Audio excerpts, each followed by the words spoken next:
Yes, niko hapo kuelezea changamoto moja inaitwa homa ya ini. Kabla sijakuelezea homa ya ini, nataka nikuelezea kitu kinachoitwa afya. Tunapozungumzia afya, tunazungumzia ni changamoto ambayo inasababishwa na vitu vikubwa vitatu.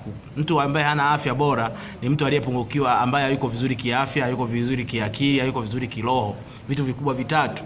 Lakini pia kuna uwezekano mkubwa kama unajiuliza vizuri maswali yafuatayo. Je, hivi kwa nini mtu anapougua anapewa dawa alafu anapona? Jibu ni kwamba mwili ulivyotengenezwa unatengenezwa katika mifumo.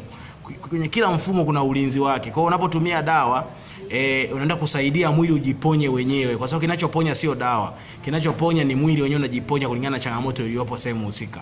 Kwa hiyo niko hapo kueleza kwamba mtu yote ambaye anahitaji matibabu, mtu yote ambaye anafuata matibabu, mtu yote ambaye anachukua dawa au anatumia dawa, ile dawa haiendi kutibu bali inaenda kusaidia mwili uweze kujitibu. Yes.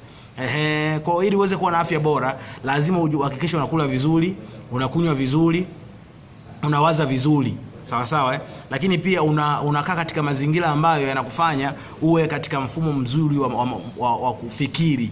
Yes, karibu sana niweze kukuelewesha mambo mengi sana kwenye peji yangu. Ukihitaji msaada, chukua namba yangu kwenye bio.